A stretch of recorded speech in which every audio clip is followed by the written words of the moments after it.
ಶ್ರೀ ಮಹಾಗಣಾಧಿಪತಿಯೇ ನಮಃ. ಓಂ ಶ್ರೀ ಮಾತ್ರೇ ನಮಃ. ಓಂ ಶ್ರೀ ಗುರುಭ್ಯೋ ನಮಃ. ಸಮಸ್ತ ಕನ್ನಡ ವೀಕ್ಷಕರಿಗೆ ನಮಸ್ಕಾರ.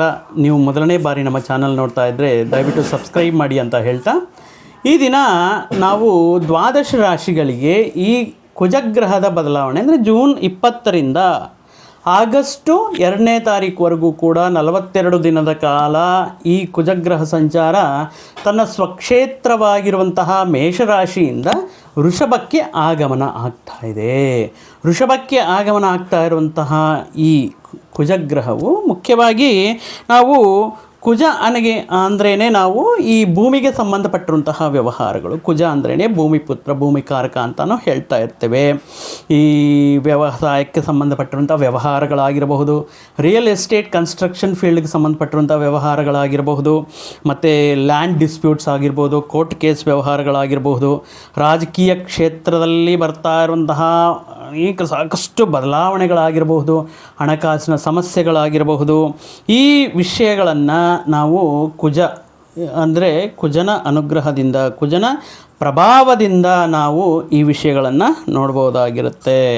ಯಾವ ಸಂದರ್ಭದಲ್ಲಿಯೂ ಸರಿ ಕುಜ ತನ್ನ ಒಂದು ರಾಶಿಯಿಂದ ಮತ್ತೊಂದು ರಾಶಿಗೆ ಬದಲಾವಣೆ ಆದ ಮೇಲೆ 3 ಪ್ರಧಾನ ದ್ವಾದಶ ರಾಶಿಗಳಿಗೆ ಅದ್ಭುತವಾಗಿರುವಂತಹ ರಾಜಯೋಗವನ್ನು ನೀಡ್ತಾ ಇರ್ತಾರೆ ಮತ್ತು 3 ದ್ವಾದಶ ರಾಶಿಗಳಿಗೆ ಅನುಕೂಲ ಮಿಶ್ರಗಮ ಫಲಗಳನ್ನು ಕೊಡ್ತಾ ಇರ್ತಾರೆ. ಇನ್ನು ಉಳಿದಿರುವಂತಹ ರಾಶಿಗಳಿಗೆ ಪ್ರತಿಕೂಲ ಫಲಗಳನ್ನು ಈ ಕುಜ ಮಹಾಶಯ ಅಂಗಾರಕ ಮಂಗಳ ಈ ಗ್ರಹವು ತನ್ನ ಸಂಚಾರ ಬದಲಾಯಿಸುವಂತಹ ಸಂದರ್ಭಗಳಲ್ಲಿ ದ್ವಾದಶ ರಾಶಿಗಳ ಮೇಲೆ ಪ್ರಭಾವವನ್ನು ನೀಡ್ತಾ ಇರುತ್ತೆ. ಈಗ ವೃಷಭ ರಾಶಿಯಲ್ಲಿರುವಂತಹ ಈ ಮಂಗಳ ಕುಜಗ್ರಹವು ತನ್ನ ಪ್ರತ್ಯೇಕವಾಗಿರುವಂತಹ ಸಪ್ತಮ ದೃಷ್ಟಿ, ಚತುರ್ಥ ದೃಷ್ಟಿ ಮತ್ತು ಅಷ್ಟಮ ದೃಷ್ಟಿಗಳಿಂದ ತಾನು ಯಾವ ರಾಶಿಯಲ್ಲಿ ಇರ್ತಾರೋ ಆ ರಾಶಿಗಳ ಮೇಲೆ ಆ ಭಾವದ ಫಲಗಳನ್ನು ನೀಡ್ತಾ ಇರ್ತಾರೆ. ಇನ್ನು ಈ ದಿನ ನಾವು ಈ ಕುಜನ ಬದಲಾವಣೆಯಿಂದ ಕುಂಭರಾಶಿ ಜಾತಕರಿಗೆ ಕುಜನ ಬದಲಾವಣೆಯಿಂದ ಪರ್ಟಿಕ್ಯುಲರ್ ಆಗಿ ಈ ತೃತೀಯ ದಶಮಾಧಿಪತಿ ಕುಜ ಆಗಿರೋದ್ರಿಂದ ಇಲ್ಲಿಯವರೆಗೂ ಕೂಡ ಕುಂಭರಾಶಿಯವರಿಗೆ ಯಾವುದೇ ದೀರ್ಘ ಸಂಚಾರ ಗ್ರಹ ಆಗಿರಬಹುದು, ಅಲ್ಪ ಸಂಚಾರ ಗ್ರಹ ಆಗಿರಬಹುದು, ಯಾವುದೇ ಅನುಕೂಲ ಇರಲಿಲ್ಲ. ಆದರೆ ಜೂನ್ 20ನೇ ತಾರೀಕುವರೆಗೂ ತೃತೀಯ ಸ್ಥಾನದಲ್ಲಿರುವಂತಹ ಗುರು ಬೃಹಸ್ಪತಿ, ದಯವಿಟ್ಟು ಕ್ಷಮಿಸಬೇಕು, ಮಂಗಳ ಕುಜ ಅಂಗಾರಕ ಅನುಕೂಲವಾಗಿ ತೃತೀಯ ಸ್ಥಾನದಲ್ಲಿ ಮತ್ತು ತೃತೀಯ ದಶಮಾಧಿಪತಿ ಅನುಕೂಲವಾಗಿದ್ದರು. ಆದರೆ ಈಗ ಜೂನ್ 20ರ ನಂತರ ಕುಜಗ್ರಹವು ಕೂಡ ಚತುರ್ಥ ಸ್ಥಾನಕ್ಕೆ ಹೋಗ್ತಾ ಇದೆ, ಮಾತೃಸ್ಥಾನಕ್ಕೆ. ಅಂದರೆ ಅರ್ಧಾಷ್ಟಮ ಕುಜ. ಈಗ ಕುಜ ದೋಷ ನೋಡುವಾಗ ನಾವು ಲಗ್ನದಲ್ಲಿ ಕುಜ ಇರುವಂತಹ ಸಂದರ್ಭಗಳಲ್ಲಿ, ಚತುರ್ಥ ಸ್ಥಾನದಲ್ಲಿ, ಸಪ್ತಮದಲ್ಲಿ, ವ್ಯಯದಲ್ಲಿ ಕುಜ ಇರುವಂತಹ ಸಂದರ್ಭಗಳಲ್ಲಿ ಕುಜ ದೋಷ ಅಂತ ಹೇಳ್ತಾ ಇರ್ತೀವಿ. ವಿಪರೀತವಾಗಿರುವಂತಹ ಕೋಪ, ಅನಾವಶ್ಯಕ ವಿಷಯಗಳಲ್ಲಿ, ಈ ವೈವಾಹಿಕ ಜೀವನದಲ್ಲಿ ಸಮಸ್ಯೆಗಳು. ಬಟ್ ಈಗ ಕುಂಭರಾಶಿಯವರಿಗೆ ಚತುರ್ಥ ಸ್ಥಾನಕ್ಕೆ ಕುಜನ ಆಗಮನ ಆಗ್ತಾ ಇದೆ. ಅಂದರೆ ಆಲ್ಮೋಸ್ಟ್ ಈ ಆಲ್ರೆಡಿ ಸಂಕಷ್ಟದಲ್ಲಿ 7.5 ಅಂದರೆ ನೋಡಿ, ಲಗ್ನದಲ್ಲೇ ರಾಶಿಯಲ್ಲೇ ಈಗ ರಾಹು, ಕುಟುಂಬ ಸ್ಥಾನದಲ್ಲಿ ಶನಿ ಪರಮಾತ್ಮ 7.5 ನೀಡ್ತಾ ಇದ್ದಾರೆ. ಇನ್ನು ಚತುರ್ಥ ಸ್ಥಾನ ಅಂದರೆ ಅರ್ಧಾಷ್ಟಮದಲ್ಲಿ ಕುಜ, ಪಂಚಮ ಸ್ಥಾನದಲ್ಲಿ ರವಿ ಬುಧರು ಇದ್ದರೂ ಕೂಡ ಅನುಕೂಲವಾಗಿಲ್ಲ. ಇನ್ನು ಷಷ್ಠ ಭಾವದಲ್ಲಿ ಗುರು ಶುಕ್ರರು ಅನುಕೂಲ ಫಲಗಳನ್ನು ನೀಡ್ತಾ ಇಲ್ಲ. ಇಂತಹ ಸಂದರ್ಭದಲ್ಲಿ ಕುಂಭರಾಶಿಯವರು ಬಹಳ ಜಾಗರೂಕತೆಯಿಂದ ಇರಬೇಕಾಗಿರುತ್ತೆ. ಯಾಕಂದರೆ ತೃತೀಯ ದಶಮಾಧಿಪತಿಯಾಗಿರುವಂತಹ ಕುಜನು ಈಗ ಚತುರ್ಥ ಭಾವಕ್ಕೆ ಬಂದಿದ್ದಾರೆ. ಸೊ ಕಾರ್ಯಹಾನಿ ಅಂತ ಹೇಳ್ತಾ ಇರ್ತೀವಿ. ಅಂದರೆ ಕೈ ಹಿಡಿದಿರುವಂತಹ ಪ್ರತಿಯೊಂದು ಕೆಲಸಗಳಲ್ಲಿ ಅಡೆತಡೆಗಳನ್ನೋದು ಕಾಮನ್ ಆಗಿರುತ್ತೆ. ಅಂದರೆ ದಶಮಾಧಿಪತಿ ಆಗಿರೋದ್ರಿಂದ ಮುಖ್ಯವಾಗಿ ನಿಮ್ಮ ವೃತ್ತಿ, ಉದ್ಯೋಗ, ವ್ಯಾಪಾರ, ವ್ಯವಹಾರಾದಿಗಳಲ್ಲಿ ಕೂಡ ಕುಜನ ಅನುಗ್ರಹ ಈ ಜೂನ್ 20ರವರೆಗೂ ಅನುಕೂಲವಾಗಿರುವಂತಹ ಕುಜನು ಈಗ ಅರ್ಧಾಷ್ಟಮ ಸ್ಥಾನ ಅಂದರೆ ಚತುರ್ಥ ಸ್ಥಾನಕ್ಕೆ ಹೋಗಿ ಪ್ರತಿಯೊಂದು ಕೆಲಸದಲ್ಲಿ ಕೂಡ ವಿಳಂಬತೆ, ಅನುಕೂಲ, ಮತ್ತು ಯಾವುದೇ ಕೆಲಸ ಮಾಡಿದ್ರೂ ಕೂಡ ಅದರಲ್ಲಿ ಪ್ರತಿಫಲಾಪೇಕ್ಷ ಅನ್ನೋದು ಇರುವುದಿಲ್ಲ. ಅಂದರೆ ಯಾವುದೇ ವಿಷಯದಲ್ಲಿ ಯಾವುದೇ ಕೆಲಸ ಮಾಡಿದ್ರೂ ಕೂಡ ಅದರಿಂದ ಯಾವುದೇ ಯೂಸ್ ಇರುವುದಿಲ್ಲ. ಇನ್ನು ಅಂದರೆ ಪರ್ಟಿಕ್ಯುಲರಾಗಿ ಈಗ ವಿದ್ಯಾರ್ಥಿಗಳಿಗೆ ಸಾಕಷ್ಟು, ಯಾಕಂದರೆ ಆಲ್ರೆಡಿ ರಾಶಿಯಲ್ಲೇ ರಾಹು ಇರೋದರಿಂದ ಸ್ವಲ್ಪ ತಪ್ಪಾಗಿರುವಂತಹ ಅಂದರೆ ಸ್ವಯಂಕೃತಾಪರಾಧಿಗಳಿಂದ ತಗೊಳ್ಳುವಂತಹ ನಿರ್ಧಾರಗಳನ್ನೋದು ಕಾಡ್ತಾ ಇರುತ್ತೆ, ತಪ್ಪಾಗಿ ನಿರ್ಧಾರಗಳು ತಗೊಳ್ಳೋದನ್ನೋದು ಕಾಡ್ತಾ ಇರುತ್ತೆ. ಈ ಸಂದರ್ಭದಲ್ಲಿ ಈ ಕಾಮನ್ನಾಗಿ ಈ ರೀತಿ ಈ ಮಿಸ್ಟೇಕ್ಸ್ ಅನ್ನೋದು ನಡೀತಾ ಇರುತ್ತೆ. ಸೊ ಯಾವುದೇ ಪ್ರತಿಫಲಾಪೇಕ್ಷೆ ಇಲ್ಲದೇ ಇರುವಂತಹ ಕೆಲಸಗಳಾಗೋದಾಗಿರಬಹುದು, ಅಂತಹ ವಿಷಯಗಳಲ್ಲಿ ವಿಪರೀತವಾಗಿ ಹಾರ್ಡ್ ವರ್ಕ್ ಆದ್ರೂ ಕೂಡ ಕೊನೆಯ ಕ್ಷಣದಲ್ಲಿ ಯಾವುದೇ ರೀತಿ ಫಲಗಳು ಇಲ್ಲದೇ ಇರುವಂತಹ ಸಂದರ್ಭಗಳನ್ನೋದು ಕಾಣಿಸ್ತಾ ಇರುತ್ತೆ. ಈಗ ಕುಜಗ್ರಹದ ಬದಲಾವಣೆಯಿಂದ ಪರ್ಟಿಕ್ಯುಲರ್ ಆಗಿ ಈ ಜುಲೈ ಈ ಪರ್ಟಿಕ್ಯುಲರ್ ಆಗಿ ಮತ್ತು ಈ ಕುಂಭರಾಶಿಯವರಿಗೆ ಅನುಕೂಲ ದಿನಗಳೇ ಇಲ್ವಾ ಅಂದರೆ, ಸೊ ಈಗ ಪಂಚಮದಲ್ಲಿರುವಂತಹ ರವಿ ತನ್ನ ರಾಶಿಯನ್ನು ಬದಲಾಯಿಸಿ 6ನೇ ಸ್ಥಾನಕ್ಕೆ ಬಂದಾಗ ಮಾತ್ರ ಸ್ವಲ್ಪ ಅನುಕೂಲತೆ ಇರುತ್ತೆ. ಋಣರೋಗ ಶತ್ರು ಸ್ಥಾನಕ್ಕೆ ಈ ರವಿ ಬಂದಾಗ ಆರೋಗ್ಯ ಸಮಸ್ಯೆಗಳಾಗಿರ್ಬೋದು, ಕೆಲವೊಂದು ಹಣಕಾಸಿನ ವಿಷಯಗಳಲ್ಲಾಗಿರಬಹುದು, ನೀನು ಕೊನೆಯ ಕ್ಷಣದಲ್ಲಿ ಯಾವುದೋ ಒಂದು ರೂಪದಲ್ಲಿ ನಿಮಗೆ ಯಾರಾದರೂ ಒಬ್ಬರು ಸಹಕಾರ ನೀಡುವುದಕ್ಕೆ ರವಿ, ಅದಕ್ಕೂ ಕೂಡ ನೀವು ಜುಲೈ 15ರವರೆಗೂ ಕಾಯಬೇಕಾಗಿರುತ್ತೆ. ಈಗ ಪ್ರಸ್ತುತ ಇರುವಂತಹ ಸಂದರ್ಭಗಳಲ್ಲಿ ದೀರ್ಘ ಸಂಚಾರ ಗ್ರಹ ಆಗಿರಬಹುದು, ಅಲ್ಪ ಸಂಚಾರ ಗ್ರಹಗಳಾಗಿರಬಹುದು, ಯಾವುದೂ ಕೂಡ ಅಷ್ಟೊಂದು ಅನುಕೂಲ ಫಲಗಳು ಕುಂಭರಾಶಿಯವರಿಗೆ ನೀಡ್ತಾ ಇಲ್ಲದಿರುವಂತಹ ಕಾರಣದಿಂದ ಪ್ರತಿಯೊಂದು ವಿಷಯದಲ್ಲಿ ಮುಖ್ಯವಾಗಿರುವಂತಹ ನಿರ್ಧಾರಗಳು ತಗೊಳ್ಳುವಂತಹ ಸಂದರ್ಭಗಳಲ್ಲಿ, ಕಠಿಣವಾಗಿರುವಂತಹ ಜವಾಬ್ದಾರಿಗಳನ್ನು ಒಪ್ಕೊಳ್ಳುವಂತಹ ಸಂದರ್ಭಗಳಲ್ಲಿ ಆತ್ಮವಿಶ್ವಾಸ ಬೇಡ, ಅನಾವಶ್ಯಕವಾಗಿರುವಂತಹ ಖರ್ಚುಗಳು ಮತ್ತು ವೆಚ್ಚಗಳು ಮಾಡುವುದು ಬೇಡ.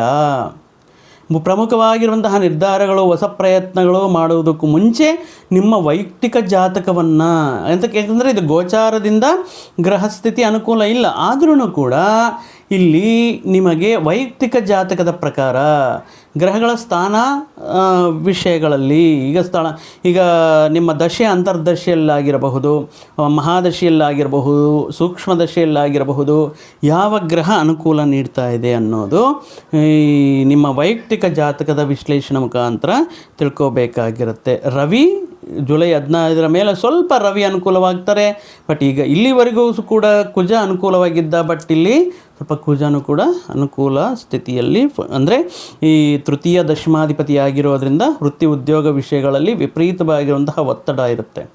ಅಂದರೆ ಈ ಸಂದರ್ಭದಲ್ಲಿ ಏನಾದರೂ ಒಂದು ಸಮಸ್ಯೆ ಬಂದು ಜಾಬ್ ಕಳ್ಕೊಳ್ಳುವಂಥ ಅವಕಾಶಗಳು ಇರ್ಬೋದು. ಸೊ ಆದ್ದರಿಂದ ಎಮೋಷನಲ್ಗೆ ಹೋಗಬೇಡಿ. ಈ ಪರ್ಟಿಕ್ಯುಲರ್ ಸಂದರ್ಭದಲ್ಲಿ ಮಾತ್ರ ಈ ಕೆಲವೊಂದು ವಿಷಯಗಳಲ್ಲಿ ತಾಳ್ಮೆ ಅನ್ನೋದು ಇಂಪಾರ್ಟೆಂಟ್ ಆಗಿರುತ್ತೆ. ಆತುರಕ್ಕೆ ಹೋಗಿ ನಿರ್ಧಾರಗಳು ತಗೊಳ್ಳೋದಾಗಿರ್ಬೋದು, ಕ್ಷಣಿಕಾವೇಶದಲ್ಲಿ ನಿರ್ಧಾರಗಳು ಆಗಿರ್ಬೋದು, ಮಾತಿನ ವಿಷಯದಲ್ಲಿ ಗಮನದಲ್ಲಿಟ್ಕೋಬೇಕಾಗಿರುತ್ತೆ. ಶುಕ್ರ 6ನೇ ಮನೆಯಲ್ಲಿ, ಗುರು 6ನೇ ಮನೆಯಲ್ಲಿರೋದ್ರಿಂದ ಗುರುಬಲನೂ ಇಲ್ಲ, ಶುಕ್ರ ಬಲನೂ ಇಲ್ಲ. ಮಹಿಳೆಯರ ಜೊತೆ ವ್ಯವಹಾರ ಮಾತಾಡುವಾಗ ಹುಷಾರಾಗಿ ವ್ಯವಹಾರ ಮಾಡಬೇಕಾಗಿರುತ್ತೆ. ಅಂದರೆ ಒಂಥರ ಕಿರುಕುಳ ಅಂತ ಹೇಳ್ತಾರಲ್ಲ, ಒಂದು ಫ್ರಸ್ಟ್ರೇಷನ್ ಮಾಡುವ ರೀತಿಯಲ್ಲಿ ಒಂದು ರೀತಿ ಕಿರುಕುಳ, ಟಾರ್ಚರ್ ಅನ್ನೋದಿರುತ್ತೆ, ನಿಮ್ಮ ಮೇಲೆ ಒಂದು ರೀತಿ ಒತ್ತಡ ಇರುತ್ತೆ. ಯಾವುದೇ ಕೆಲಸ ಮಾಡಿದ್ರೂ ಕೂಡ ಅದರಿಂದ ಯಾವುದೇ ರೀತಿ ಉಪಯೋಗ ಇರುವುದಿಲ್ಲ, ಪ್ರತಿಫಲ ಇರುವುದಿಲ್ಲ. ಮತ್ತು ಈ ತೃತೀಯ ದಶಮಾಧಿಪತಿ ಆಗಿರೋದ್ರಿಂದ ಕುಜ 4ನೇ ಮನೆಗೆ ಬಂದಿರೋದ್ರಿಂದ ಈ ಕುಜದೋಷದ ರೀತಿ ಪ್ರಭಾವ ಈ 42 ದಿನಗಳು, ಅಂದರೆ ವ್ಯಾರಿಟಲ್ ಲೈಫಲ್ಲಿ, ವೈವಾಹಿಕ ಜೀವನದಲ್ಲಿ ಸಣ್ಣ ಪುಟ್ಟ ವಿಷಯಗಳಲ್ಲಾಗಿರ್ಬೋದು, ಅಥವಾ ವ್ಯಾಪಾರದಲ್ಲಿ ಪಾಲುದಾರರ ನಡುವೆ ಕೆಲವೊಂದು ಸಣ್ಣ ಪುಟ್ಟ ವಿಷಯಗಳಾಗಿರಬಹುದು. ಇನ್ನು ಈಗ ಏನಾದರೂ ಹೊಸದಾಗಿ ಉದ್ಯೋಗ ಪ್ರಯತ್ನಗಳ ಮಾಡ್ತಾ ಇದ್ದರೆ ನಿಮ್ಮ ತಾಳ್ಮೆಗೆ ಪರೀಕ್ಷೆಯ ರೀತಿಯಲ್ಲಿ ಅನೇಕ ವಿಷಯಗಳಲ್ಲಿ ಅನೇಕ ಅವಾಂತರಗಳನ್ನು, ಚಾಲೆಂಜಸ್ನ ಫೇಸ್ ಮಾಡುವಂತಹ ಸಂದರ್ಭಗಳಾಗಿರ್ಬೋದು, ಅಥವಾ ನಿಮ್ಮ ಜಾಬನ್ನು ಸ್ಟೆಬಿಲಿಟಿ ತಂದ್ಕೊಳ್ಳೋದಕ್ಕೋಸ್ಕರ, ಒಂದು ಸ್ಥಿರತ್ವವನ್ನು ಕಾಣ್ಕೊಳ್ಳೋದಕ್ಕೋಸ್ಕರ ಬಹಳಷ್ಟು ಚಾಲೆಂಜಸ್ನ ನೋಡುವುದಾಗಿರಬಹುದು. ಮನಸ್ಸಿನಲ್ಲಿ ಏನೋ ಒಂದು ರೀತಿ ಆತಂಕ, ಏನಾಗ್ತಾ ಇದೆ ನನಗೆ, ಏನಕ್ಕೆ, ಯಾಕಂದರೆ ರಾಶಿಯಲ್ಲೇ ರಾಹು ವಿಪರೀತವಾಗಿರುವಂತಹ ಭಯ, ಆತಂಕ ಸೃಷ್ಟಿ ಮಾಡ್ತಾ ಇರ್ತಾರೆ ಮತ್ತು ಭ್ರಮೆಯಲ್ಲಿ ಬದುಕ್ತಾ ಇರ್ತಾರೆ.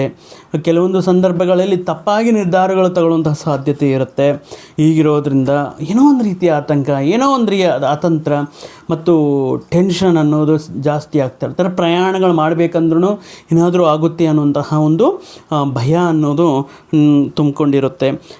ಸಣ್ಣ ಪುಟ್ಟ ನಿಮ್ಮ ಮಾತಿಗೆ ಬೆಲೆ ಇಲ್ಲದಿರುವಂತಹ ಸಂದರ್ಭಗಳಾಗಿರಬಹುದು.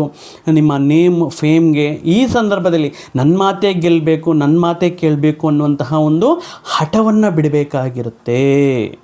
ಈಗ ಯಾಕಂದರೆ ದೀರ್ಘ ಸಂಚಾರ ನವಗ್ರಹಗಳಲ್ಲಿ ಯಾವುದೇ ಗ್ರಹವೂ ಕೂಡ ಅನುಕೂಲ ಫಲಗಳನ್ನು ನೀಡದೇ ಇರುವಂತಹ ಈ ಸಂದರ್ಭಗಳಲ್ಲಿ ಧನ, ಮಾನ, ಪ್ರಾಣ ಮತ್ತು ಗೌರವ ಪ್ರತಿಷ್ಠೆಯನ್ನು ಕಾಪಾಡಿಕೊಳ್ಳೋದು, ನಿಮಗೆ ನೀಡಿರುವಂತಹ ಜವಾಬ್ದಾರಿಗಳನ್ನು ಡೆಡಿಕೇಶನ್ ಕ್ರಮಶಿಕ್ಷಣೆಯಿಂದ ಪೂರ್ತಿ ಮಾಡೋದರಲ್ಲಾಗಿರಬಹುದು. ಈ ಮೇಲಧಿಕಾರಿಗಳ ಮುಖಾಂತರ ಮಾತಾಡುವಾಗ ಕೆಲವೊಂದು ವಿಷಯಗಳನ್ನು ತುಂಬ ಎಚ್ಚರಿಕೆ ಅಂದರೆ ಅವ್ರು ಏನು ಎಕ್ಸ್ಪೆಕ್ಟ್ ಮಾಡ್ತಾ ಇದ್ದಾರೆ, ಏನು ನೀಡ್ತಾ ಇದ್ದಾರೆ ಅನ್ನುವಂತಹ ವಿಷಯಗಳಾಗಿರಬಹುದು. ಇನ್ನು ವ್ಯವಸಾಯದ ಮಾಡ್ತಾ ಇರುವಂತಹ ರೈತರಿಗೆ ಈ ಸಂದರ್ಭದಲ್ಲಿ ತಪ್ಪಾಗಿ ನಿರ್ಧಾರಕ್ಕೆ ತಗೊಂಡೋಗಿ ಕೆಲವೊಂದು ಈಗ ಮಾಡ್ತಾ ಇರುವಂತಹ ಕೃಷಿ ಮಾಡ್ತಾ ಇರುವಂತಹ ನೀವು ಕಷ್ಟಕ್ಕೆ ತಕ್ಕ ಪ್ರತಿಫಲ ಸಿಗುತ್ತಾ, ನೀವು ಬೆಳೆಸಿರುವಂತಹ ಬೆಳೆಗೆ ಉತ್ತಮ ರೀತಿಯಲ್ಲಿ ರೇಟ್ ಸಿಗುತ್ತಾ, ಒಳ್ಳೆ ಡಿಮ್ಯಾಂಡ್ ಇದೆಯಾ ಅನ್ನುವಂತಹ ವಿಷಯಗಳನ್ನೆಲ್ಲವೂ ಕೂಡ ನೀವು ಪ್ರತಿಯೊಂದು ವಿಷಯದಲ್ಲಿ ಅನುಭವಜ್ಞರ ಸಲಹೆಗಳು ಅಥವಾ ನಿಮ್ಮ ವೈಯಕ್ತಿಕ ಜಾತಕ ಮುಖಾಂತರ ಪ್ರಮುಖ ಅನುಭವಜ್ಞ ಜ್ಯೋತಿಷಿಗಳ ಸಲಹೆಗಳನ್ನು ತಗೊಂಡು ಮುಂದಕ್ಕೆ ಹೋಗೋದು ಉತ್ತಮವಾಗಿರುತ್ತೆ. ಈಗ ಯಾವ ರೆಮಿಡಿ ಮಾಡಬೇಕು ಅಂದರೆ ಎಲ್ಲ ಗ್ರಹಗಳನ್ನು ನೀವು ಅಂದರೆ ನವಗ್ರಹಗಳನ್ನು ಆರಾಧನೆ ಮಾಡಬೇಕಾಗಿರುತ್ತೆ.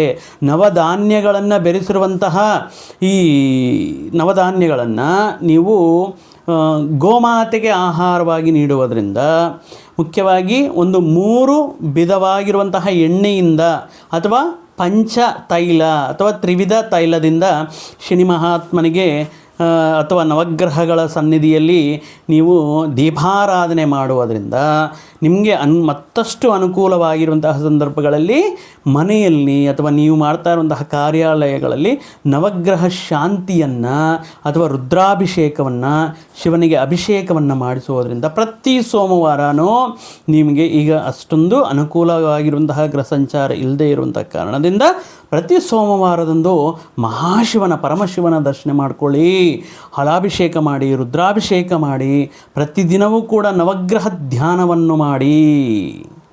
ಆದಿತ್ಯಾಯ ಚ ಸೋಮಾಯ ಮಂಗಳಾಯ ಬುಧಾಯ ಚ ಗುರು ಶುಕ್ರ ಶನೈಶ್ಚರ್ಯ ರಾಹವೇ ಕೇತವೇ ನಮಃ ಅನ್ನುವಂತಹ ಮಂತ್ರವನ್ನು ಪ್ರತಿನಿತ್ಯವೂ ಆರಂಭದಲ್ಲಿ ಅಂದರೆ ಪ್ರತಿ ಶುಭೋದಯ ಮಾರ್ನಿಂಗ್ ಟೈಮಲ್ಲಿ ಅದನ್ನು ಪಠನೆ ಮಾಡಿಕೊಂಡು 11 ಬಾರಿ ಪಠನೆ ಮಾಡಿಕೊಂಡು ನಿಮ್ಮ ಪ್ರಯಾಣಗಳು ಮಾಡ್ಕೊಳ್ಳಿ. ಏನೂ ಬರಲ್ಲ ನಮಗೆ. ಓಂ ಮಹಾಗಣಾಧಿಪತಿಯೇ ನಮಃ, ಓಂ ಗಂ ಗಣಪತಿಯೇ ನಮಃ ಅಥವಾ ಓಂ ನಮಃ ಶಿವಾಯ ಎನ್ನುವಂತಹ ಪಂಚಾಕ್ಷರ ಮಂತ್ರವನ್ನು ಪ್ರತಿದಿನವೂ 108 ಬಾರಿ ಪಠನೆ ಮಾಡಿಕೊಂಡು ಈ ಗ್ರಹಗಳ ನೀಡುವಂತಹ ಪ್ರತಿಕೂಲ ಫಲಗಳನ್ನು ಎದುರಿಸುವಂತಹ ಧೈರ್ಯ ನಿಮಗೆ ಬರಲಿ. ಆ ಸರ್ವೇಶ್ವರನ, ಆ ಪರಮಶಿವನ, ಆ ಶಂಕರನ ಆಶೀರ್ವಾದ, ಆ ಶ್ರೀ ಗುರುರಾಯರ ಆಶೀರ್ವಾದ ಸದಾ ನಿಮ್ಮೊಂದಿಗೆ ಇರಲಿ ಅಂತ ಹೇಳ್ತಾ ಮತ್ತೊಂದು ವಿಡಿಯೋ ಜೊತೆಗೆ ಮತ್ತೊಂದು ಆಸಕ್ತಿಕರ ವಿಷಯದ ಜೊತೆಗೆ ನಿಮ್ಮ ಮುಂದೆ ಮತ್ತೆ ಬರ್ತೀನಿ. ಅಲ್ಲಿಯವರೆಗೂ ಸರ್ವೇ ಜನಾಂ ಸುಖಿನೋ ಭವಂತು, ಸಮಸ್ತ ಸನ್ಮಂಗಳಾನಿ ಭವಂತು. ಜೈ ಶ್ರೀರಾಮ್.